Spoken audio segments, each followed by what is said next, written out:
शांतिपुर में बबलू और डबलू नाम के दो आवारा और बिगड़ैल युवक रहा करते थे।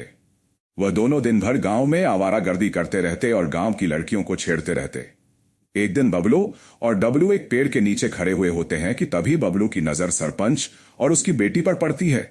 बबलू तुरंत डबलू से कहता है, अरे डबलू भाई, वो देखो, लगता है सरपंच अपनी बेटी के साथ कहीं जा रहा है। बबलू की बात सुनकर डबलू सरपंच की बेटी संध्या को छिछोरी भरी नजरों से देखकर बोलता है, अरे बबलू, मैं तो संध्या का कब से दीवाना हूँ, मगर संध्या है कि मुझे घास ही नहीं डालती। डबलू की बात सुनकर बबलू गुस्से से डबलू से बोलता है, अरे डबलू भाई, संध्या केवल तुम्हें ही नहीं बल्कि गांव के किसी भी लड़के को घास नहीं डालती। अरे जब उसने मुझे घास नहीं डाली तो फिर तुम तो ना 3 में हो ना 13 में। बबलू की बात सुनकर डबलू बुरी तरह से क्रोधित हो जाता है। अरे तू क्या अपने आप को ऋतिक रोशन समझता है? मुझे सब पता है। पिछली बार जब तूने संध्या से बात करने की कोशिश की थी तो उसने चप्पल से तेरी बहुत पिटाई की थी। डबलू की बात सुनकर बबलू हंसते हुए बोलता है, अरे कम से कम मैंने हिम्मत तो दिखाई थी। डबलू भाई, तुम में तो इतनी हिम्मत ही नहीं है कि संध्या से अपने प्रेम का इजहार कर सको। अभी तूने मेरी हिम्मत देखी कहाँ है? देख, मैं सरपंच के सामने संध्या से प्रेम का इजहार करूंगा और सरपंच से संध्या का हाथ भी मांगूंगा।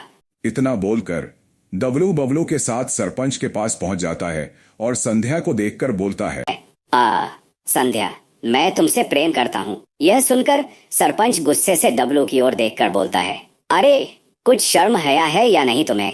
मेरे सामने मेरी बेटी को छेड़ते हुए शर्म नहीं आती? यह सुनकर संध्या अपना आप खो देती है। एक बार कभी अपनी आईने में शक्ल देख लेना तो समझ आ जाएगा, फटे हुए आलू की तरह दिखते हो।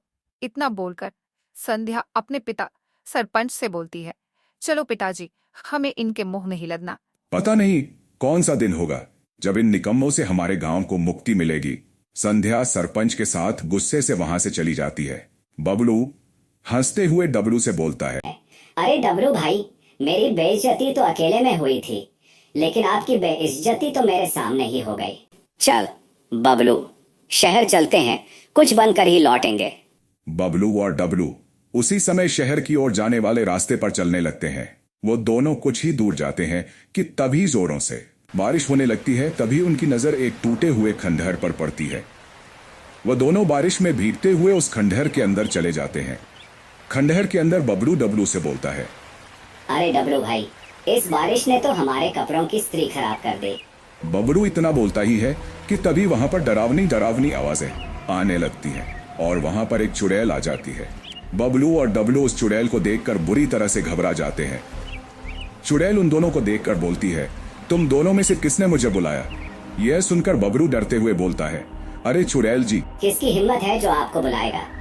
अरे हम दोनों में से किसी ने आपको नहीं बुलाया। स्त्री शब्द सुनकर मैं शक्तिशाली हो गई। मैं एक स्त्री चुड़ैल हूँ। यह सुन बबलू डरते हुए बोलता है, अरे चुड़ैल जी, मैं तो अपने दोस्त डबलू भाई से बोल रहा था कि बारिश ने उसके कपड़ों की इस्त्री खराब कर दी।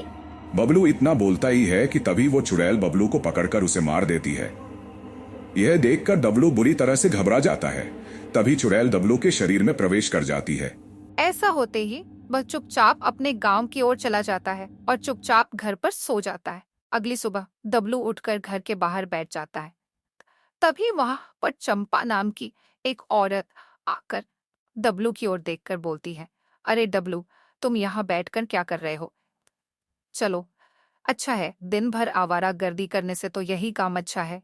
वैसे तुम्हारा जोड़ीदार बबलू कहीं दिखाई नहीं दे। चंपा की बात सुनकर डबलू भारी आवाज में चंपा की ओर देखकर बोलता है, मुझे नहीं पता वह कहाँ है।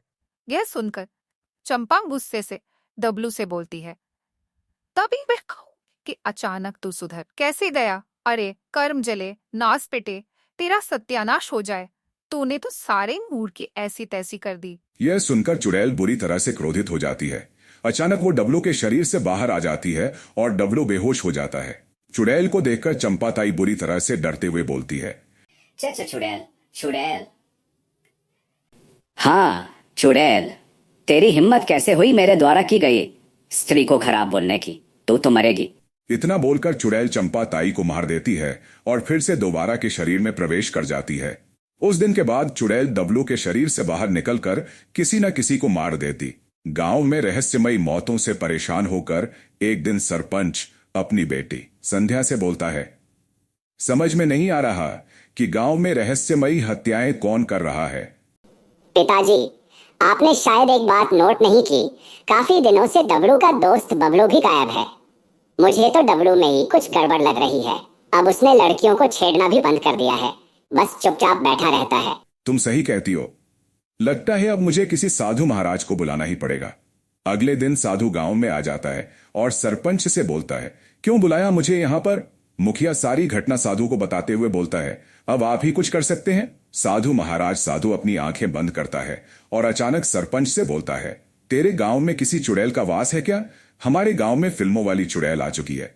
अबे, फिल्मों वाली चुड़ैल नहीं, बल्कि पहाड़ों में रहने वाली चुड़ैल का वास है। उस चुड़ैल ने किसी के शरीर के अंदर अपना डेरा जमा रखा है।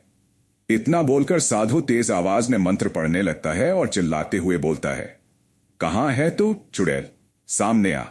तभी वहां पर बबलू आ जाता है और चुड़ैल बबलू के शरीर से बाहर आ जाती है और साधु से बोलती है, तू चला जा तांत्रिक, बकवास मत कर चुड़ैल, सीधी तरह से बता, आखिर तू गांव के लोगों को क्यों मार रही है?